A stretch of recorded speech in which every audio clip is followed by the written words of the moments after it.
नमस्कार बच्चों, एक बार फिर नवदीप कोचिंग में आप लोगों का स्वागत है। आज हम सीखेंगे active voice passive voice. Active voice passive voice क्या होता है, सबसे पहले देखिए ध्यान से। Active voice ACTIV, active voice VOIC।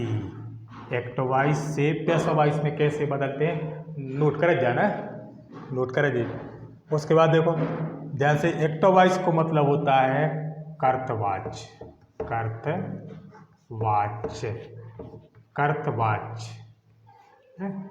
और पैसिव वॉइस का मतलब होता है कर्मवाच्य, पैसिव वॉइस।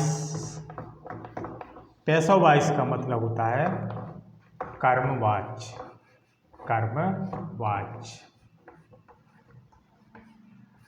कर्तवाच्य और कर्मवाच्य क्या है, सबसे पहले देखिए ध्यान से। कर्मवाच्य और कर्तवाच्य, जैसे अपन कोई भी कर्ता कोई कार्य कर रहा है, जैसे यह मकान मेरे पिताजी ने बनवाया था, तो अपन कर्म पे जोर दे रहे हैं। और अपन जैसे बोले कि पिताजी ने यह मकान बनवाया था, तो काय पे जोर दे रहे हैं अपन, कर्ता पे जोर दे रहे हैं। तो अपन यहाँ पे कर्तवाच्य, कर्तवाच्य, कर्तवाच्य और ये हो जाएगा कर्मवाच्य। जैसे मान लो अपन लिख रहे हैं मैं अंग्रेजी बोलता हूँ, नोट कर लेना। मैं अंग्रेजी बोलता हूँ, मैं अंग्रेजी बोलता हूँ, मैं अंग्रेजी बोलता हूँ। अब एक इसी के लिए हम पैसिव वॉइस में चेंज करें, पैसिव वॉइस में कि अंग्रेजी मेरे द्वारा बोली जाती है, इसको हम पैसिव वॉइस में चेंज करें तो अंग्रेजी मेरे द्वारा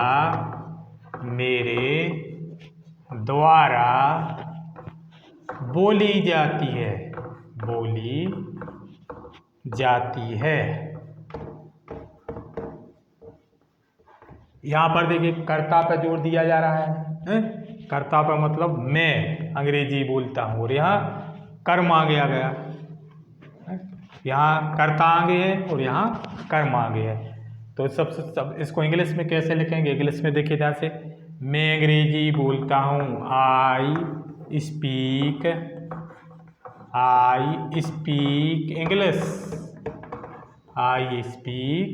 इंग्लिश। अब इंग्लिश कहाँ आ जाएगा, आगे इंग्लिश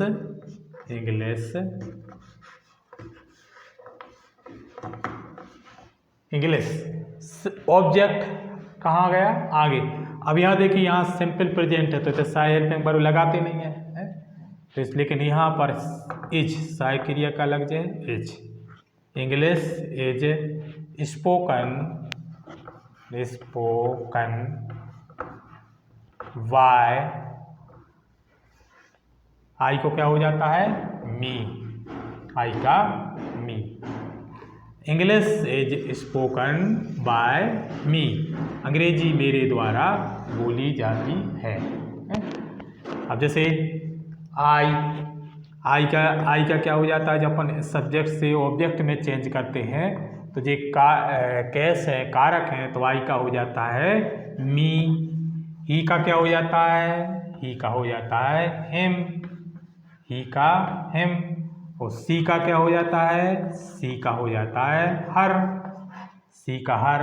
और दे का क्या हो जाता है, दे का हो जाता है देम, दे का देम। और वी का अस, और यू को यू ही रहता है, यू को यू। और कौन व्यक्ति का अगर ना हो तो नेम का नेम ही रहता है। आई का मी, नोट कर लो, ही का हिम, और सी को क्या हो जाता है हर, और दे का देम, और बी का अस, और यू को यू ही रहता है, यू का यू ही रहता है। तो यहाँ देखिए ध्यान से, जैसे आई है तो आई का क्या हो जाएगा, मी है। अगर मान लो वाई अंग्रेजी बोलता है तो ही स्पीक्स इंग्लिश, तो यहाँ पर आ जाता है English is spoken by him, he का हिम। और हम अंग्रेजी बोलते हैं तो यहाँ पर आ जाता वी स्पीक इंग्लिश, तो यहाँ पर आ जाता English is spoken by us.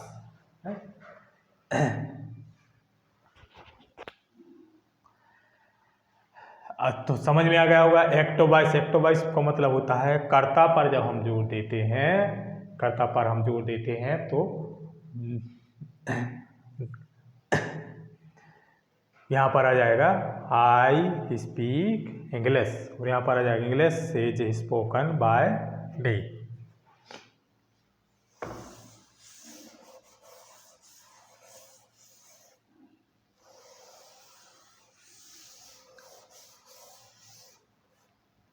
अब देखिए, जैसे कोई भी सेंटेंस अगर कंटिन्यूअस टेंस में है तो एक्टिव वॉइस को पैसिव वॉइस में कैसे बदलते हैं। जैसे मान लो लिखा हो आई एम टेकिंग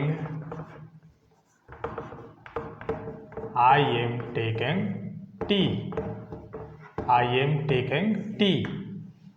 नोट कर लो इसको, आई एम टेकिंग टी, मैं चाय पी रहा हूँ या मैं चाय ले रहा हूँ। तो यहाँ पर अब इसको अपन पैसिव वॉइस में चेंज करना है, तो जी कौन से टेंस में है जी, प्रेजेंट कंटिन्यूअस टेंस। तो कहीं पे भी जैसे कंटिन्यूअस टेंस में हो तो फिर हम कंटिन्यूअस टेंस में हो तो हम जैसे सबसे पहले ऑब्जेक्ट क्या है यहाँ पर टी, तो टी कहाँ आ जाएगा आगे टी, और हेल्पिंग वर्ब क्या हो जाएगी इसमें इज। अब यहाँ पर टेकिंग है इसलिए हम साथ में बीइंग जोड़ेंगे, साथ में क्या जोड़ेंगे इसमें बीइंग। अब टेक का थर्ड फॉर्म क्या होता है टेकन। याद रखना हमेशा जब अपन एक्टिव वॉइस से पैसिव वॉइस में चेंज करते हैं तो काय में बदल देते अपन तीसरे रूप में। टेक का थर्ड फॉर्म है टेक, टॉक, टेकन, जैसे गो, वेंट, गॉन तीसरे रूप में। ऐसे रीड के तीन रूप एक से होते हैं। राइट, रोट, रिटर्न तीसरे रूप का हो जाएगा रिटर्न। तो यहाँ पर बाय मी, तो इसकी हिंदी क्या हो जाएगी चाय मेरे द्वारा पी जा रही है। कहीं पर भी जहाँ ध्यान रखना जहाँ कंटिन्यूअस टेंस हो, प्रेजेंट कंटिन्यूअस या पास्ट कंटिन्यूअस हो, तो फिर हम यहाँ पर मुख्य क्रिया सहायक क्रिया इज के बाद या एम एज एम आर के बाद यहाँ पर बीइंग और जोड़ देते हैं साथ में। और मुख्य क्रिया का हमेशा कौन सा फॉर्म लेते हैं हम थर्ड फॉर्म, मुख्य क्रिया का हम थर्ड फॉर्म ही लेते हैं। नोट कर लो इसको। तो ये तो याद हो गए होंगे, आई का मी, ही का हिम, सी का हर, दे का देम, वी का अस और यू को यू, यू का यू हो जाता है।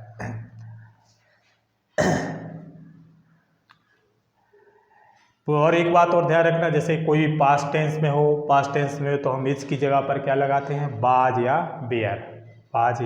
बेयर। और अगर कहूँ अगर फ्यूचर टेंस में हो तो बिल के साथ में हम बी जोड़ देते हैं, बिल बी या सेल बी। या कोई मॉडल दिया हो तो वहाँ पर भी हम कैन बी या कुड बी या शुड बी जोड़ देते हैं जब हम पैसिव वॉइस में चेंज करते हैं। तो इसका फार्मूला लिख लो, फार्मूला नोट कर लो इसका, एक्टिव वॉइस का और पैसिव वॉइस का दोनों का फार्मूला नोट कर लो। तो एक्टिव वॉइस का फार्मूला क्या है और पैसिव वॉइस का फार्मूला क्या है, देखिए ध्यान से। सबसे पहले अपन लिखते हैं सब्जेक्ट एक्टिव वॉइस में, फिर उसके बाद लिखते हैं हम हेल्पिंग वर्ब, एच बी का मतलब हेल्पिंग वर्ब है। फिर उसके बाद लिखते हैं मेन वर्ब, एम भी का मतलब होता है मेन वर्ब, एम भी का मतलब मेन वर्ब मुख्य क्रिया है। फिर मुख्य क्रिया को हम टेंस के अनुसार लिखते हैं, जैसे फर्स्ट, सेकंड, थर्ड, फोर्थ कोई भी रूप हो जाता है। तो यहाँ पर कोई भी रूप,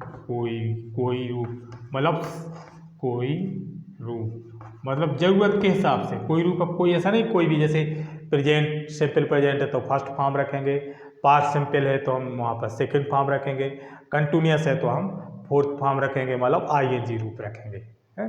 जो ज़रूरत के हिसाब से। और उसके बाद ऑब्जेक्ट मतलब अन्य, तो ये है एक्टिव वॉइस का फार्मूला। अब जब हम पैसिव वॉइस में चेंज करते हैं तो ऑब्जेक्ट को कहाँ लाते हैं हम? आगे।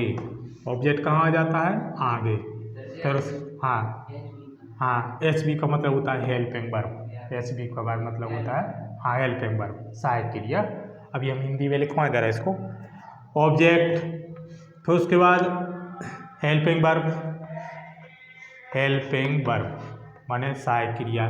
फिर उसके बाद मेन वर्ब मतलब मुख्य क्रिया, मुख्य क्रिया में भी। लेकिन यहाँ पर ध्यान रखना, यहाँ पर मुख्य क्रिया को हम कौन से फॉर्म में लिखते हैं? हमेशा जैसे ही एक्टिव वॉइस से पैसिव वॉइस में चेंज करो, हमेशा कौन से फॉर्म में लिखेंगे हम उसको? थर्ड फॉर्म में, थर्ड फॉर्म। जैसे राइट, रोट, रिटर्न है।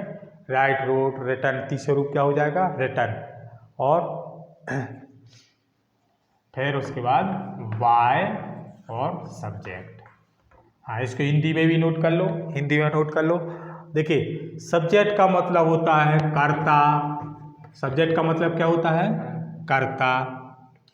हैज बी मतलब हेल्पिंग वर्ब, हेल्पिंग वर्ब का मतलब होता है सहायक क्रिया। Is, am, are, was, were, has, have, had, can, could, ये सब क्या है? Helping verb. तो हेल्पिंग वर्ब मतलब सहायक क्रियाएं, सहायक क्रियाएं। फिर मुख्य क्रिया क्या होती है? लिखना, पढ़ना, खेलना, कूदना, दौड़ना, गाना गाना, चलना, पढ़ना, पढ़ाना। तो ये मुख्य क्रिया का मेन वर्ब जो टेंस के अनुसार जहाँ जो जरूरत है, फर्स्ट की है, सेकेंड की या थर्ड की, तो मुख्य क्रिया, मेन वर्ब मतलब मुख्य क्रिया। अब उसके बाद ऑब्जेक्ट, ऑब्जेक्ट मतलब कर्म, कर्म। तो ये है एक्टिव वॉइस का, एक्टिव वॉइस का formula. Subject plus helping verb plus main verb और प्लस ऑब्जेक्ट। अब उसके बाद इसकी हिंदी क्या हो जाएगी? सबसे पहले कर्म, सबसे पहले क्या लिखेंगे हम? कर्म। फिर उसके बाद हेल्पिंग वर्ब मतलब सहायक क्रिया, सहायक क्रिया। फिर मुख्य क्रिया, मुख्य क्रिया का हमेशा कौन सा फॉर्म लेते हैं? तीसरा, तीसरा रूप, तीसरा रूप है तो वाई और फिर कर्ता। और ये प्रोनाउन क्या हो जाते हैं? आई का लास्ट में मी, और सी का हर, बी का अस, और ही का हिम, और दे को देम। दे का क्या होता है? देम। और यू का यू। और कोई व्यक्ति का अगर नाम हो तो नाम का नाम ही रहता है। कोई भी नाम हो तो नेम का नेम ही रहता है, नेम का नेम। आई का मी, सी का हर, वी, आई मीस में, सी मीस वह है स्त्रीलिंग मतलब लड़कियों के लिए। वी मीस हम, ही माने वह, दे माने वे, और यू माने आप। और कोई भी नेम हो तो नेम का नेम ही रहता है।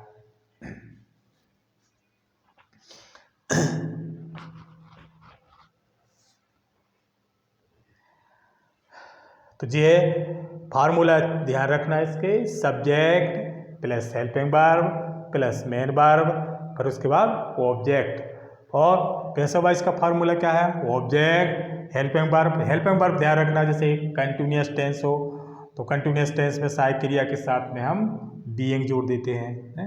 और यदि पास्ट टेंस में हो तो हम वाज या वेयर लगाते हैं। और कोई मॉडल दिया हो जैसे विल है, सेल है या शुड है तो फिर उसके साथ में हम बी और जोड़ देते हैं, शुड बी, कैन बी। और हैज हैव के साथ में बी जोड़ देते हैं। और मुख्य क्रिया का हमेशा कौन सा फॉर्म लेते हैं? तीसरा, और बाय, और फिर उसके बाद करता। अब देखिए कुछ हम एग्जाम्पल समझा रहे हैं। एग्जाम्पल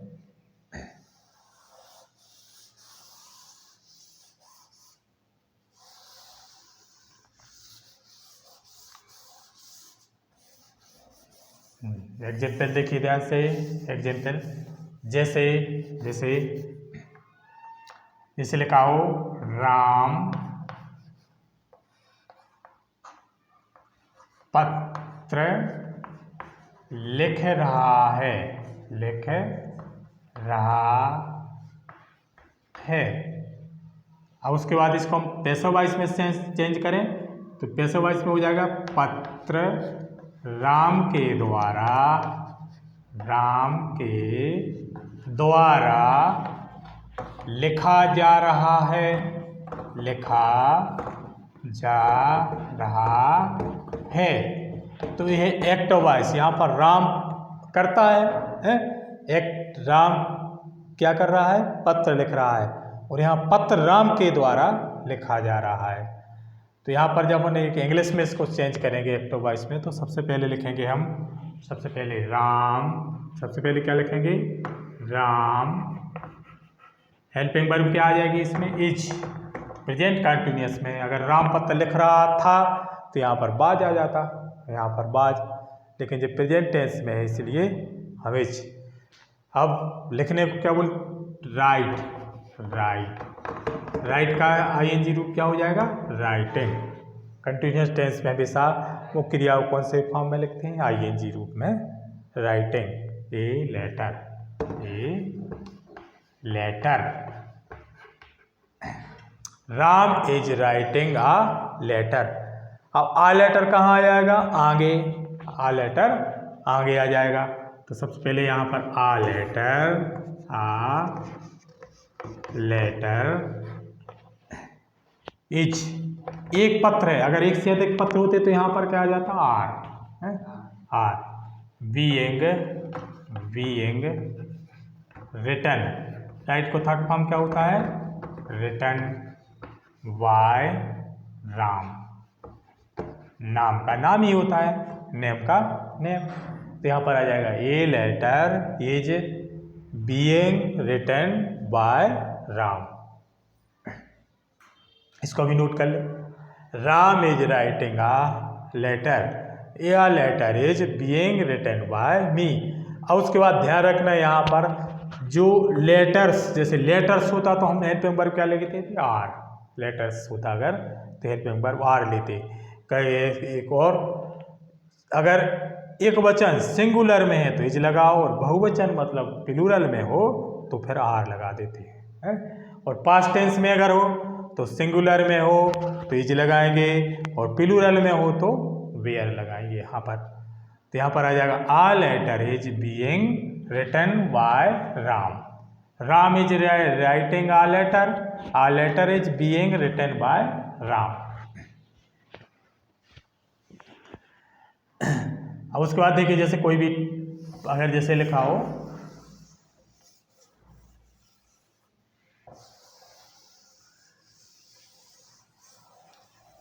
जैसे दे मीन्स क्या होता है, बे है, they are playing hockey, they are playing hockey, बे हॉकी खेल रहे हैं, बे हॉकी खेल रहे हैं। अब इसको अपन पैसिव वॉइस से बदलेंगे तो यहाँ पर ऑब्जेक्ट क्या है, यहाँ पर हॉकी। अब देखिए ध्यान से, यहाँ पर तो दे के साथ हेल्पिंग वर्ब क्या लगाई थी हमने, आर, लेकिन हॉकी एक वचन सिंगुलर में आ गया तो इसलिए यहाँ पर हम क्या लगाएंगे, इज। यहाँ पर इज, बीइंग साथ में क्या जुड़ जाएगा, बीइंग। अब बीइंग क्यों जोड़ रहा है, क्योंकि कंटिन्यूअस में है, मतलब आईएनजी लगा है मेन वर्ब में। अब प्ले का थर्ड फॉर्म क्या होता है, प्लेड, थर्ड फॉर्म प्लेड। अब दे का क्या हो जाएगा यहाँ पर, दे का them, by them. Hockey is being played by them, इसको भी नोट कर लो। दे आर प्लेइंग हॉकी, वे हॉकी खेल रहे हैं, और हॉकी उनके द्वारा खेली जा रही है। तो यहाँ आर की जगह पे इज आ जाएगी, क्योंकि हॉकी एक वचन में है। अगर हॉकी प्लूरल में होता, हॉकी मतलब बहुवचन में होता तो यहाँ पर, लेकिन हॉकी एक वचन में रहता है हमेशा, जैसे फुटबॉल एक हॉकी है, क्रिकेट है, तो यहाँ पर एक वचन में, एक सिंगुलर में ही रहता है, तो इसलिए हम हेल्पिंग वर्ब इज लेंगे। यहाँ पर is hockey is being played by them.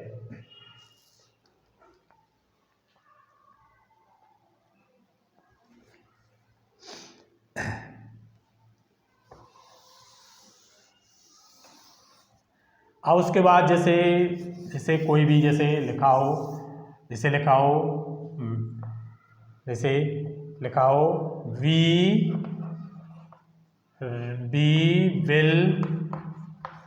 we will write books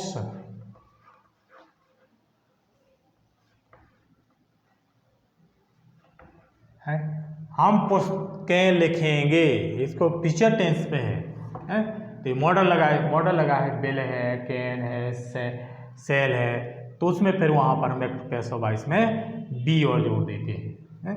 तो यहाँ पर हम पुस्तकें लिखेंगे, अब उसको बुक्स आगे आ जाएगा, बुक्स। अब हमें एजेमार की जरूरत नहीं है क्योंकि यहाँ पर बिल लगा है, तो बिल के साथ में कई बार क्या जोड़ देंगे हम, बी। राइट को थर्ड फॉर्म क्या हो जाएगा, रिटर्न बाय। राइट को थर्ड फॉर्म होता है रिटर्न। एक बात और ध्यान रखना, मुख्य क्रियाओं के 5 रूप, राइट, रोट, रिटर्न, गो, वेंट, गॉन, सी, सा, सीन, इनके मुख्य क्रिया है जो मेन वर्ब है। वैसे मुख्य क्रिया तो हजारों है, लेकिन हम जो दैनिक क्रिया है उनको जरूर याद कर लेना अच्छे से। Write, wrote, written, play, played, played, वाई। बी का क्या हो जाएगा, अस। पुस्तकें हमारे द्वारा लिखी जाएंगी। अब कहीं पे भी जैसे हैज हैव दिया हो, परफेक्ट टेंस हो, तो परफेक्ट टेंस हो तो फिर वहाँ पर हम बीन और जोड़ देते हैं। परफेक्ट टेंस जैसे लिखा हो आई हैव टेकन टी, मतलब ये परफेक्ट टेंस में मैं चाय पी चुका हूँ, मतलब कौन से टेंस में है जी, प्रेजेंट परफेक्ट। कोई पेस्ट परफेक्ट टेंस में हो तो वहाँ पर हेल्पिंग वर्ब क्या लगी रहती है, हैव।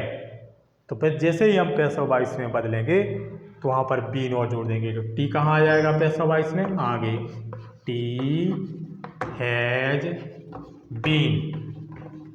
अब यहाँ पर आई दे बी यू के साथ में हम काय का प्रयोग करते हैं, हैव का, लेकिन सिंगुलर हो गया टी, इसलिए यहाँ पर हैव की जगह पर क्या आ जाएगा, हैज।